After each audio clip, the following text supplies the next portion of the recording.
Bonjour à tous et bienvenue sur Sensation. Chaque jour, les forces de l'ordre reçoivent des appels pour des faits de violence conjugale et intrafamiliale. En 2020, le premier confinement a eu pour effet négatif l'augmentation de 42% des violences conjugales dans toute la France.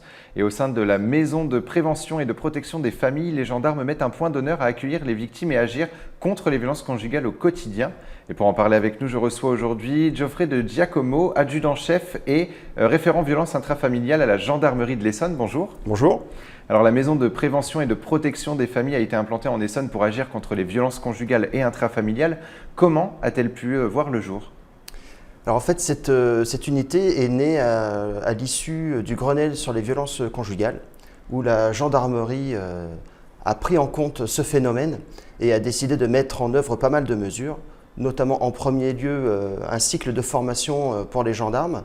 Et en même temps, ça s'est soldé donc, par la création de ces maisons de prévention et de protection des familles. Et alors, quelles sont vos missions au quotidien ? Alors, on en a plusieurs.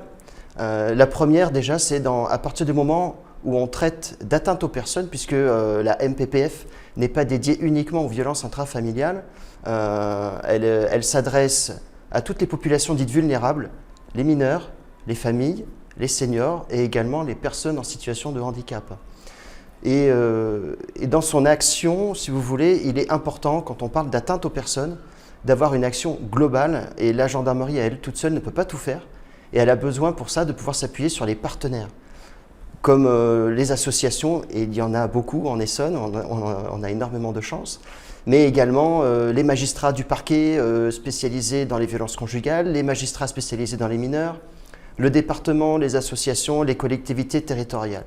Et tout ça, ça demande de pouvoir entretenir ce réseau, de le dynamiser et de coordonner l'action de tout un chacun en fonction des situations données. Et justement, c'était important pour vous d'avoir une certaine solidarité entre les différentes collectivités, associations, magistrats et gendarmerie pour justement venir en aide aux personnes qui sont victimes de violences conjugales ? C'est absolument essentiel, puisque si on veut être efficace pour les victimes, il faut que l'on puisse agir ensemble, de concert, et de manière coordonnée. Voilà. Et c'est tout l'objet de la MPPF, c'est de pouvoir être au cœur de tout ça et de pouvoir animer tout le monde et de les activer en fonction des besoins pour apporter une réponse la plus complète possible aux victimes. Et alors vous avez finalement 4 objectifs: prévenir, protéger, appuyer et coordonner. On va revenir un petit peu sur chacun de ces objectifs. Vous faites de la prévention autour des violences intrafamiliales, mais également, et vous l'avez un petit peu dit, autour de la discrimination, du racisme, de l'antisémitisme, la radicalisation ou encore les addictions illégales. Est-ce que ce sont aujourd'hui des problématiques qu'on retrouve le plus souvent dans le champ pénal ? Oui, complètement.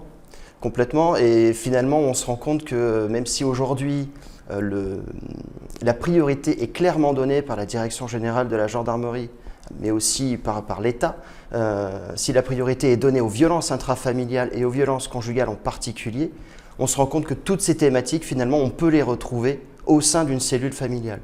D'où l'intérêt d'avoir un service qui concentre toutes ces missions pour pouvoir lutter contre tous ces phénomènes. Puisque à partir d'un de ces phénomènes, on peut déborder sur tous les autres. Alors, quels sont vos objectifs en termes de protection ? Est-ce qu'il y a une protection juridique, un accompagnement juridique dans vos actions ? C'est le principal ? Alors, dans le terme de protection, on va plutôt dire déjà c'est de prévenir. Donc, on mène d'ores et déjà des actions au sein des établissements scolaires, dans les écoles élémentaires, les collèges, les lycées, dans diverses thématiques qui sont par exemple le harcèlement, le cyberharcèlement, les violences sexuelles aussi, la responsabilité pénale des mineurs, mais également les dangers liés à Internet. Voilà. D'une part, ensuite, nous faisons je suis chargé à titre personnel de former les gendarmes du département en matière de violences intrafamiliales. Il faut savoir que d'ici décembre 2021, tous les gendarmes de terrain de l'Essonne, mais même de France, auront reçu une formation d'une journée complète sur les violences intrafamiliales. Alors justement, y a une différence entre être témoin et agir justement contre ces violences. Il est nécessaire d'avoir justement cette formation, de suivre cette formation pour pouvoir agir et pour pouvoir protéger les victimes ? Complètement, parce que quand on parle de violences intrafamiliales, on parle d'un phénomène très complexe et qui est très difficile à identifier pour une personne qui n'a aucune connaissance. La seule chose que les gens connaissent et qu'ils savent identifier facilement, ce sont les violences physiques parce qu'elles laissent des traces. Un œil au beurre noir, un bleu, un hématome, une blessure, une plaie. Mais tout ce qui touche à l'âme, à la tête, que ce soit les violences verbales ou les violences psychologiques, elles, on ne les voit pas. Mais on peut arriver à les identifier, mais pour ça, encore faut-il être formé. Et alors, lorsqu'une personne est victime de violences intrafamiliales, quels sont les premiers réflexes à avoir? Parce que c'est toujours un petit peu compliqué de réagir finalement quand on est enfermé là-dedans. Alors c'est une super question, parce que le point clé, c'est déjà de les sortir de l'isolement.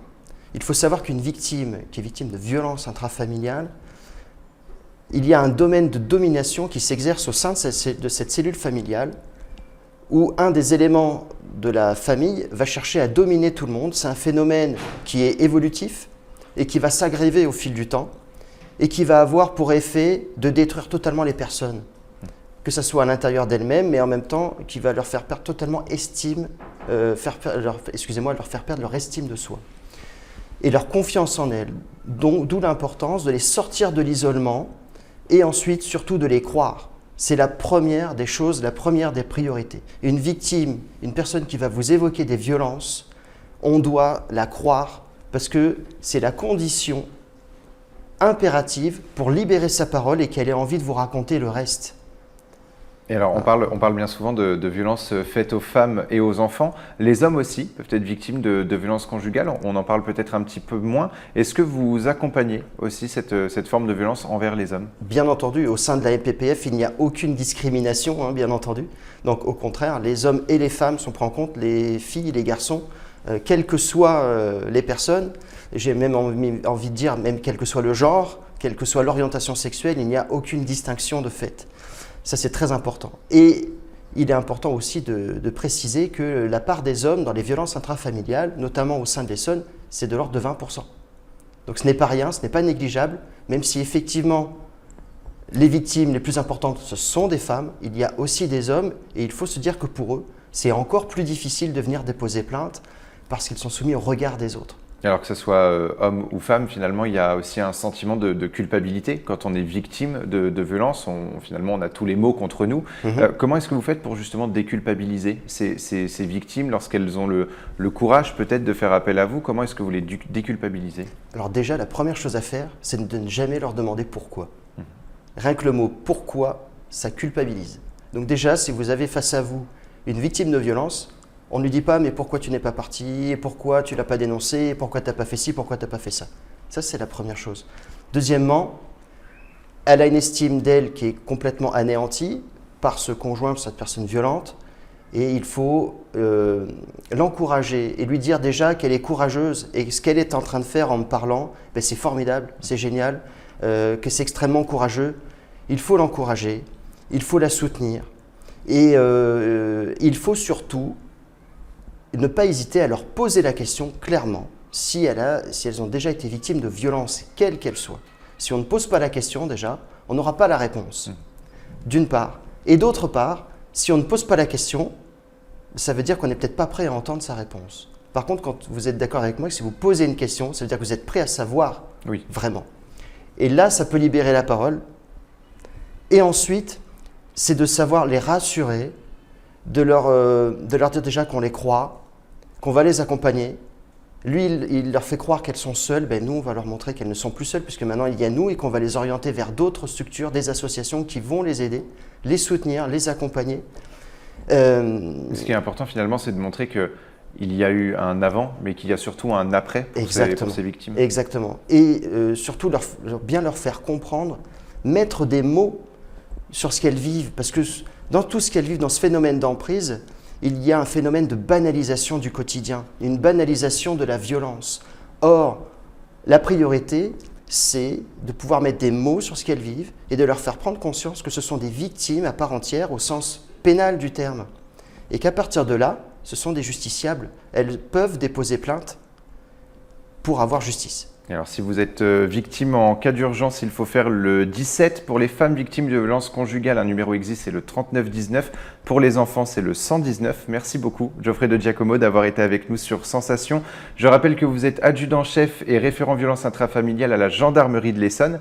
Et pour revoir ou réécouter cette émission, rendez-vous sur notre site et application Radio Sensation.